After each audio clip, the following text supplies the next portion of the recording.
Sosok Hana Hanifah, artis, terjerat aliran dana pejabat Riau.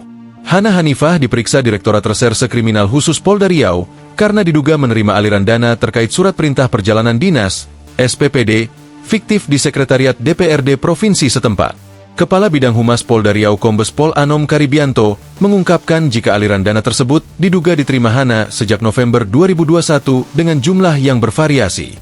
Kombes Anom juga mengatakan, dana tersebut dikirim oleh salah seorang saksi yang bekerja di Sekretariat DPRD Provinsi Riau. Hana juga diminta mengembalikan uang yang diterima dari dugaan perkara rasuah di Sekretariat DPRD Riau ini. Hana Hanifah diperiksa selama 9 jam. Namun ketika ditanya, dia berusaha menghindar dari wartawan. Selebgram itu juga tak banyak menjawab pertanyaan yang dilontarkan awak media. Hana Hanifah lahir pada 30 April 1995 di Bogor, Jawa Barat. Dirinya dikenal sebagai selebgram cantik yang kerap mengunggah foto-foto dirinya di Instagram. Tercatat jika Hana sempat mengawali karir di dunia akting pada tahun 2018 dengan membintangi sejumlah FTV dan sinetron. B.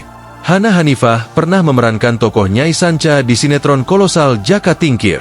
Namun namanya sempat tercoreng karena pernah terseret kasus prostitusi online.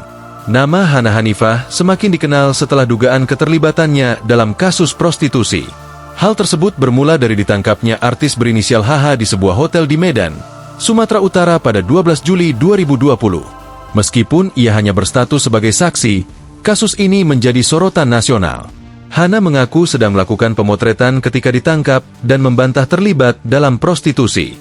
Hana juga pernah dilaporkan atas dugaan promosi judi online pada 2022.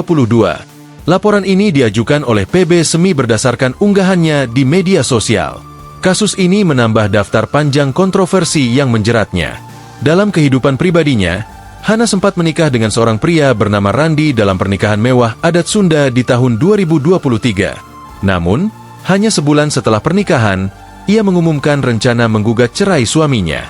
Hana menyebut Randi berselingkuh, yang membuatnya merasa trauma dan kehilangan kepercayaan. Download Tribun X sekarang, menghadirkan lokal menjadi Indonesia.